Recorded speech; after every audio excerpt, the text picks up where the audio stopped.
The NVIDIA GTX 750 Ti came out in 2014 as part of NVIDIA's Maxwell architecture. Now, if you were into PCs at all during this time, you'll remember the endless amount of praise that this card got as the budget king. Every tech YouTuber known to man was putting this card in their budget build videos, and everyone, including me, wished they could get their hands on this card just so they can add it to their $400 or $300 build. So needless to say, this card was extremely popular. It was everywhere. But the real question is, how does it fare today in 2025, almost 11 years after its release? Well, conveniently, we have one right here. So we're gonna test it and see for ourselves how it holds up today with today's games, some slightly older games, and we'll show you the result. All right, so what we're gonna do now is we're gonna put the card in our testing machine. Now, this card is quite old, so it only comes with like 640 CUDA cores, and it has like a 2 gig and a 4 gig variant. We have the 2 gig variant because at the time, that was the more popular one, and it was the more price-friendly one. We're putting it into our testing machine here, which has a 10th generation i5, has 16 gigs of RAM, 500 watts, so slightly better than what you would put it with back in the day, but we just thought it would do the job. So yeah, now we can now that it's in, we can get to testing some games. It doesn't actually need a power supply connector because it barely uses any energy. But yeah, let's go see some frame rates. All right, so now that we have the GPU in the testing PC, I'm gonna launch up some games. We're gonna test them. We're gonna show you the frame rate for each one. We're gonna show you the minimum, the average frame rate, everything, just so you know how it performs on everything. We're gonna test some newer games, maybe slightly older ones, like we have Rocket League up right now. And yeah, let's just jump in and see how it goes. All right, so we're starting a bit simple right now. We're in Rocket League, which is a fairly easy to run game. I don't know what settings this is on. I'm gonna have to pause and check in a second. But as you can see right now, we're getting like 90 FPS. We're getting an average of 75, which is pretty good. But okay, I'm gonna concede. I'm a shell of the man that I used to be on this game. But as you can see, we have everything enabled. We even have motion blur on for some reason. Just a bunch of unnecessary settings. So if we disable these, actually, we should get even higher frame rates, theoretically. Yeah, see, now we're, okay, wait. It keeps moving around, but now we're sort of touching the hundreds sometimes.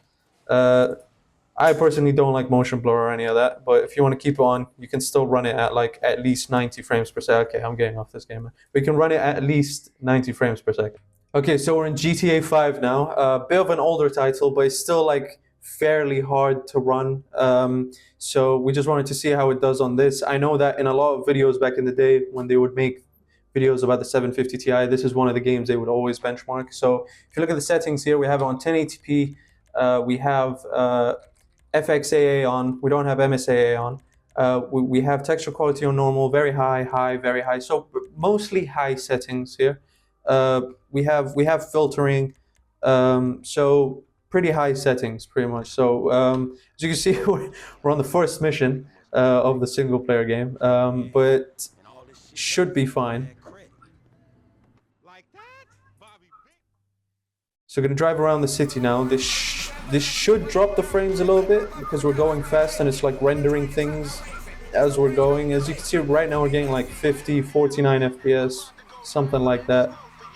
It's not the smoothest experience, especially when you're driving around. And I'm pretty sure now once we get into the actual like deep in the city where the buildings are, it's gonna drop a little bit more, but let's see.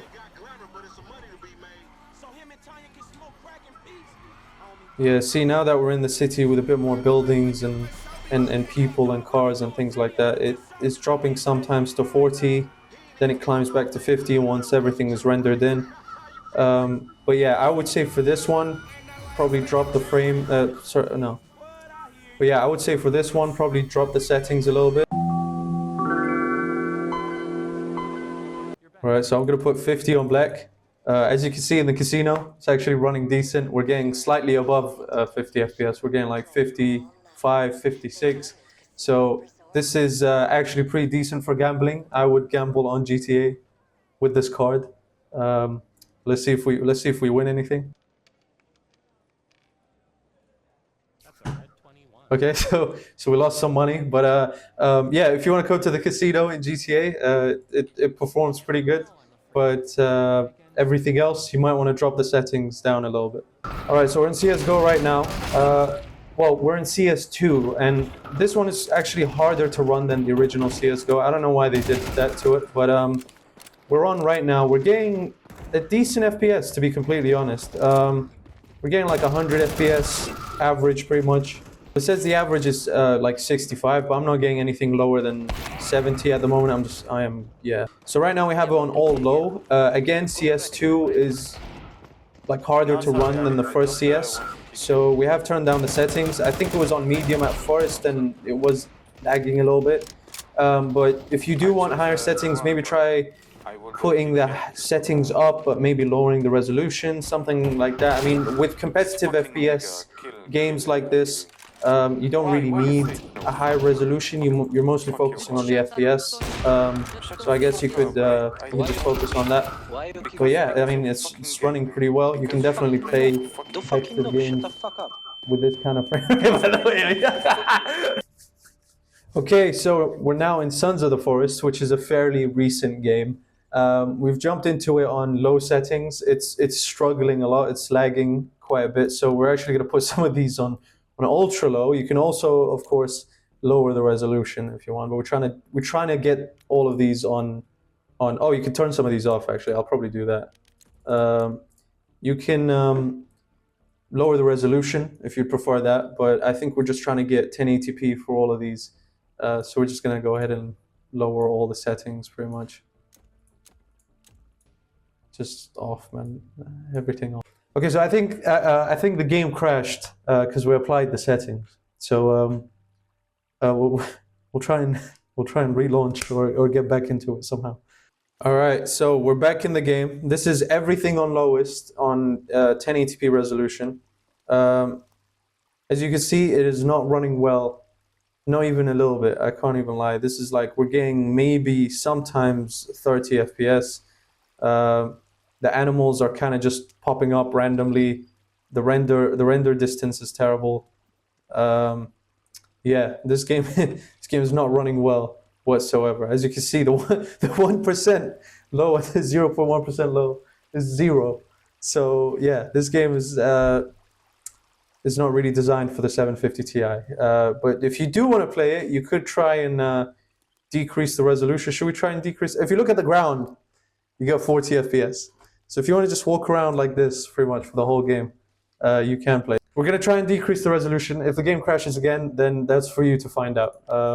We're going to put it down to like 720p, see how it runs. All right, we've put it down all the way to 720p.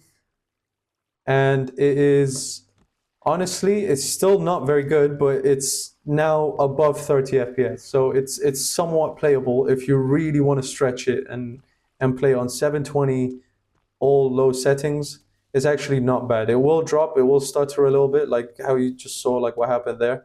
But honestly, like, I mean, 48, almost 50 FPS, it's not bad. I guess it's not too bad, but again, you have to sacrifice quality. But yeah, maybe avoid this game if you have the 750 Ti. All right, so now we're in Assetto Corsa racing game. So we're on the video settings right now. As you can see, we have some settings on high. We have anisotropic filtering on, shadow resolutions on medium.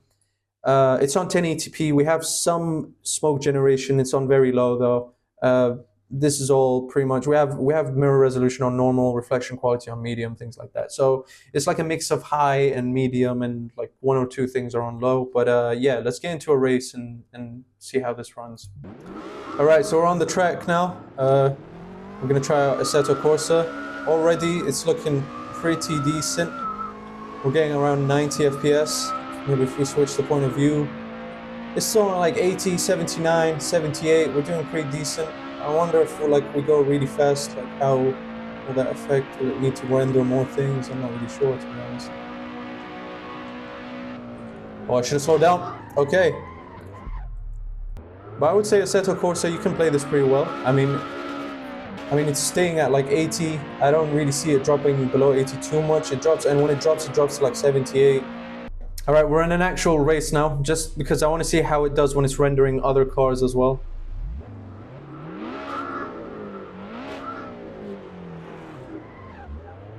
Okay, the bus is gonna struggle with this one. I'm struggling with this one as well.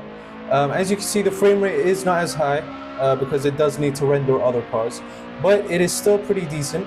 It's constantly above 60 FPS. So it should be fine, to be honest, to play this game. I think you could play this game, have a pretty decent time. All right, now we're in Gotham Knights. Again, another game where if you look at the frame rate, not doing too well. This is on, I think it's on 1080p, but all the settings are pretty much low. We have everything disabled, everything on the lowest, and we're not really hitting above 30. Well, we're hitting it right now, but when you zoom in, when you aim, you can hit more than 30, but most of the time, we're looking at 27, 28 FPS. You're definitely not going to hit 60 FPS on this. This is quite it's a newer title, so you will struggle to run it properly. I'm just gonna attack this civilian here. But yeah, overall, would recommend that if you have this card, this game's not for you. So after doing the benchmarking, it's time to answer the question which is in the title of this video. Does the 750 Ti hold up in 2025?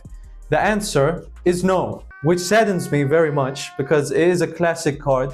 I know when I was a kid, I wanted one of these really badly, and it is very much the budget king of its time, but unfortunately it doesn't hold up. If you're playing any game from the past 2 years, it's going to struggle very much. If you want it just to play Rocket League or CSGO or one of those games, then you should be fine. But if you're trying to play anything else, it will struggle massively. So I would recommend you just get something else. But it is still a classic card. It's still in the hearts of many.